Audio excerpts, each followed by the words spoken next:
Imagine if you could save a critically endangered species using just empty jam jars and hummus pots.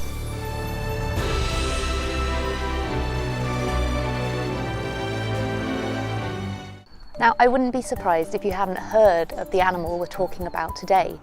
It's one of the smallest and rarest species that we're trying to protect at RZSS, and it's so rare, the adult form of this species hasn't been seen in the wild for over 7 years. Meet the pine hoverfly, an important pollinator that is currently restricted to just one site in the UK, which just happens to be in the Cairngorms National Park, very close to our Highland Wildlife Park site.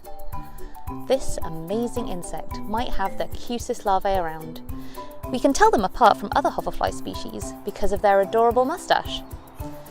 Unfortunately, the ancient pine forests this species relies on are disappearing, taking the pine hoverfly with them. RZSS is part of an effort to save pine hoverfly in the UK. Our role in the project is conservation breeding. We're trying to boost the numbers of this species so that hopefully, eventually, we can start releasing them back into the wild. But breeding this species in captivity is no picnic. Like many insects, pine hoverflies have several life stages, and each stage has its own habitat requirements. We rear our mustachioed larvae in jam jars filled with pine sawdust and water. As the larvae pupate, they move up into moss at the top of the jar, which we take out and put into those empty hummus pots. Once the adult flies emerge, they are transferred into flight cages where hopefully they'll mate so that the females can lay lots of eggs and we can start all over again and make lots more pine hoverfly. All of this work is carried out by our amazing zookeepers at Highland Wildlife Park in the Cairngorms.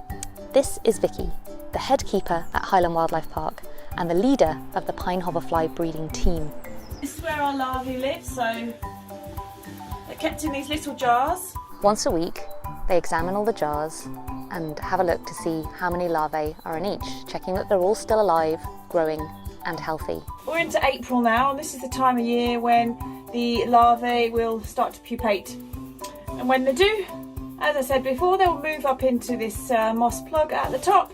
So once a week now we have a look at these moss plugs to see if we've got any larvae that are turning into pupae. So let's take a look.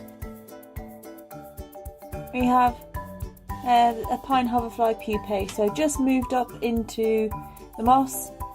So this one we're going to take out of the jar now, and he's going to move into his hummus pot where he'll stay there for about a month, and then in about a month he will emerge into a pine hoverfly. Exciting stuff. Last year we had a great success. We bred them. Only the second time ever this has happened in captivity, so it's a really exciting project, and we hope to keep you updated with this in the future. Keepers like Vicky are working hard through the lockdown to look after all of our animals at both of our zoos, including pine hoverfly.